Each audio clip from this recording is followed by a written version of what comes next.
اعوذ باللہ من الشیطان الرجیم بسم اللہ الرحمن الرحیم رب اشرح لی صدری ویسر لی امری واحلل عقدۃ من لسانی یفقہوا قولی رب زدنی علما۔ قرآن پاک کا 21واں پارہ اتلو ما اوحی 19 رکوع اور 179 آیات مبارکہ پر مشتمل ہے۔ اس میں 3 رکوع اور 25 آیات باقی کی سورہ العنکبوت کے ہیں۔ پھر اس پارہ مبارک میں سورہ روم، سورہ لقمان، سورہ سجدہ مکمل صورتیں ہیں۔ آخر میں سورہ الاحزاب کے 3 رکوع اس پارہ کا حصہ ہیں۔ میرے نزدیک یہ پارہ مبارک ڈیوائن کوڈز یعنی ربانی قواعد کی سینس پیش کر رہا ہے۔ سب سے بڑا ربانی کوڈ ذکر الہی ہے جو ہماری روح میں لطافت پیدا کرتا ہے۔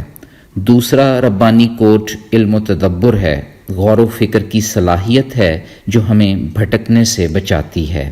تیسرا کوڈ سجدہ ریزی ہے جو ہمیں گناہوں سے پاک کر دیتی ہے۔ ان تمام کوڈز کے اوپر توحید اور رسالت کے کوڈ ہیں۔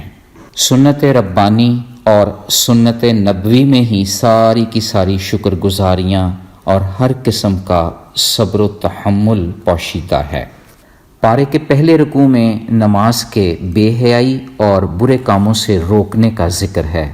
بلا شبہ اللہ کا ذکر سب سے بڑا نیک عمل ہے۔ اللہ کے پیارے پیغمبر کو جب بھی کوئی پریشانی لاحق ہوتی، آپ صلی اللہ علیہ وآلہ وسلم فوراً نماز کا اہتمام کرتے۔ رکوع میں مزید واضح ہو رہا ہے کہ اہل کتاب اور غیر مسلموں کو دعوت اسلام دینے کا طریقہ یہ ہے کہ انہیں بتایا جائے کہ ہم ان کی کتابوں پر ایمان لاتے ہیں۔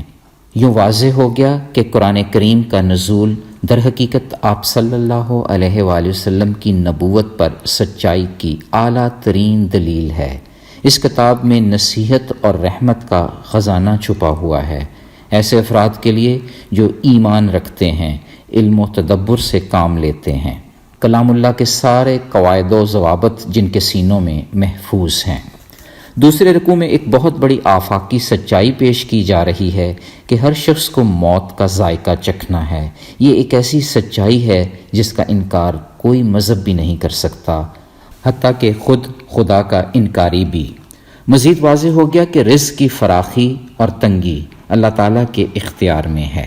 پھر تیسرا رکوع یہ راز کھول رہا ہے کہ دنیا کی زندگی کھیل تماشا کے سوا کچھ بھی نہیں۔ کاش ہم اس علمی راز کو پا لیں کہ وہ جہاں دائمی ٹھکانہ ہے، نہ ختم ہونے والی حسین زندگی کا مسکن۔ ایک اور ربانی کوڈ بھی مل گیا کہ دین کے لیے کوشش کرنے والوں کو اللہ تعالیٰ سیدھی راہوں میں ڈال دیتے ہیں۔ پارے کے چوتھے رکوع اور سورہ روم کے پہلے رکوع میں اللہ تعالیٰ کی نشانیوں پر غور و فکر کرنے کا حکم دیا جا رہا ہے۔ اسی طرح رومیوں کے غالب آنے کی پیشینگوئی بھی اسی رکوع میں کی جا رہی ہے۔ 5ویں رکوع میں واضح ہو گیا کہ قیامت کے دن گنہگار لوگ حیران و پریشان ہوں گے۔ اسی رکوع میں 5 اوقات میں نماز پڑھنے کا حکم بھی جاری کیا گیا ہے تاکہ رب کی پاکی بیان ہو۔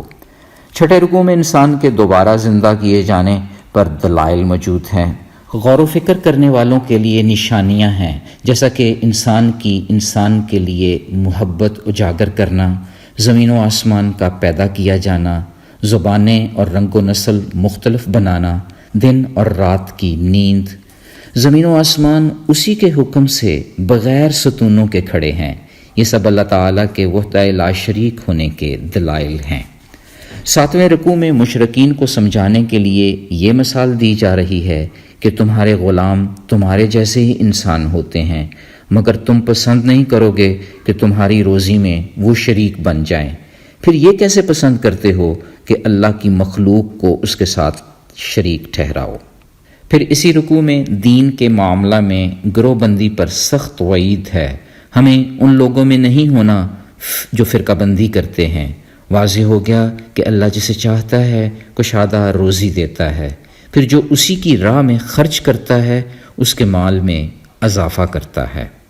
8ویں رکوع میں یہ بات بھی کھل کر سامنے آ گئی کہ روئے زمین پر کسی بھی نوعیت کا فساد پھیل جانا ہمارے ہی برے اعمال کا نتیجہ ہے۔ مزہ چکھایا جاتا ہے اس لیے کہ ہم سنبھل جائیں، راہ راست پر آ جائیں۔ سیدھی راہ پر چلنے والوں کے لیے رب رحمت کی بارش برساتا ہے۔ نویں رکوع کا اختتام اس ربانی ضابطے سے ہو رہا ہے کہ قرآن پاک میں لوگوں کو سمجھانے کے لیے مختلف مثالیں پیش کر دی گئی ہیں جو توحید، رسالت اور آخرت کی وضاحت کرتی ہیں۔ جو حق بات کو نہیں سمجھتے، اللہ ان لوگوں کے دلوں پر مہر لگا دیتا ہے۔ پارے کا 10واں رکوع اور سورہ لقمان کا پہلا رکوع اس امر کی وضاحت کر رہا ہے کہ قرآن کریم نیک لوگوں کے لیے ہدایت اور رحمت کا ذریعہ ہے، ان کے لیے جو نماز قائم کرتے ہیں، زکوٰۃ دیتے ہیں اور آخرت پر مکمل یقین کرتے ہیں۔ ایسے ہی اہل ایمان کے لیے نعمتوں والے باغات ہیں۔ پھر حضرت لقمان علیہ السلام کی اپنے بیٹے کو چند نصیحتوں کا بیان 11ویں رکوع میں ہے۔ ان نصیحتوں، ان قواعد و ضوابط میں آج بھی بہت بڑی دانش پوشیدہ ہے۔ کہتے ہیں، اے میرے بیٹے، اللہ کے ساتھ کسی کو شریک مت ٹھہرانا، نماز قائم کرنا، نیک کاموں کی نصیحت کرتے رہنا، اپنے آپ کو برے کاموں سے روکے رکھنا، تکلیف پر صبر کرنا، زمین پر اکڑ کر مت چلنا، اللہ کو مغرور لوگ پسند نہیں، چال میں میانہ روی اور آواز میں دھیمگی کی نصیحت فرمائی۔ پھر 12ویں رکوع میں اللہ تعالیٰ کی نعمتوں کا بیان ہے اور یہ کہ اس ذات باری تعالیٰ کے بندے اس کی حفاظت میں رہتے ہیں۔ ربانی قواعد لکھنے کے لیے 7 سمندر بھی ناکافی ہیں۔ 13ویں رکوع میں ثابت ہو رہا ہے کہ سمندروں میں کشتیوں کا بحفاظت چلنا بھی اللہ تعالیٰ کی نعمت ہے۔ غیب کا علم صرف اور صرف رب تعالیٰ کی ذات کو ہے۔ پھر 14ویں رکوع سے سورہ سجدہ کا آغاز ہو رہا ہے، جس میں تمام شکوک و شبہات کو بالائے طاق رکھ کر قرآن کو رب العالمین کی طرف سے نازل کی گئی کتاب کہا گیا ہے۔ زمین و آسمان اور ان کے درمیان کی چیزوں کی تخلیق کا بیان ہے۔ اللہ رب العزت نے ہر چیز کو نہایت عمدہ انداز میں پیدا کیا، مگر ہماری شکر گزاری پر سوالیہ نشان ہے۔ پھر 15ویں رکوع میں اللہ کے مخلص بندوں کی علامات پیش کی گئی ہیں کہ وہ رب کی تعریف کے ساتھ تسبیح کرتے ہیں اور تکبر نہیں کرتے۔ آیات قرآنی کی نصیحت پر وہ سجدہ میں گر پڑتے ہیں۔ اللہ نے ان مخلص لوگوں کے نیک اعمال کے بدلہ میں آنکھوں کو ٹھنڈک پہنچانے والی نعمتیں چھپا کر رکھی ہیں۔ 16ویں رکوع میں ثابت کیا جا رہا ہے کہ نیک لوگ ہی قوموں کے رہنما بننے کے اہل ہوتے ہیں۔ گزشتہ قوموں کی ہلاکت میں ہمارے لیے نشان عبرت ہے۔ پھر اس پارے کا 17واں رکوع سورہ احزاب سے شروع ہو رہا ہے، جس میں تقوی اختیار کرنے اور کتاب و سنت کی پیروی کا حکم ہے۔ اس کے ساتھ ساتھ نبی محترم صلی اللہ علیہ وآلہ وسلم اور امہات المومنین کی قدر و منزلت کا بیان بھی ہے۔ جنگ خندق کا تفصیلی بیان 18ویں رکوع میں ہے۔ اسی رکوع میں منافقین کے بزدل ہونے، بخیل ہونے کا ذکر ہے۔ 19واں رکوع سورہ الاحزاب کی نہایت خوبصورت آیت مبارکہ کا کوڈ پیش کر رہا ہے۔ لَقَدْ كَانَ لَكُمْ فِي رَسُولِ اللَّهِ أُسْوَةٌ حَسَنَةٌ، یقیناً تمہارے لیے اللہ کے رسول بہترین نمونہ ہیں۔ رب تعالیٰ کی یہ سٹیٹمنٹ در حقیقت جنت کا پاس ورڈ ہے۔ ڈیوائن کوڈز کو اگر اختصار میں سمجھنے کی کوشش کی جائے تو یہ عقدہ کھل جاتا ہے کہ رزق کی فراوانی اونچی شانوں والے رب کے پاس ہے۔ دنیا کی یہ زندگی کھیل تماشا کے سوا کچھ بھی نہیں۔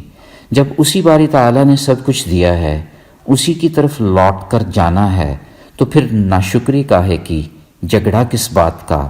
آئیں مکڑی کے کمزور جال بننے کی بجائے سیدھی راہوں کے مسافر بن جائیں۔ کسی پر بہتان نہ لگائیں، نہ شکری سے بچیں۔ قرآن کو تھام کر اللہ کی یاد کو زندگی کا اوڑھنا بچھونا بنا لیں۔ قرآن کی آیات میں بلا کا حسن و جمال ہے جو ان لوگوں پر عیاں ہوتا ہے جو حیا والے ہیں۔ حیا خشوع و خضوع والی نماز سے حاصل ہوتی ہے۔ یوں رب کے سارے وعدے سچے ہیں، پورے ہو کر رہتے ہیں۔ ہمیں اللہ کی نشانیوں پر تدبر، غور و فکر کرتے رہنا چاہیے۔ گروہ بندی کی بجائے اتحاد و اتفاق کی راہ اختیار کرنی چاہیے۔ ربانی قواعد پر اگر دسترس حاصل کرنی ہے، معرفت کا نور سمیٹنا ہے، تو اعلیٰ درجے کی شکر گزاری اور صبر و تحمل سے کام لینا ہوگا۔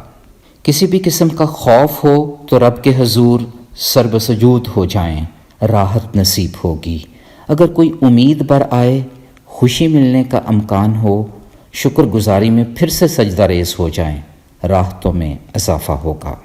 آئیں اللہ کے حضور دعا کرتے ہیں کہ وہ ہمیں شرک سے بچا کر توحید پر قائم رکھے، سیدھی راہ کے سفر میں استقامت بخشے اور ہمیں خصوصی غور و فکر کی صلاحیت سے نوازے۔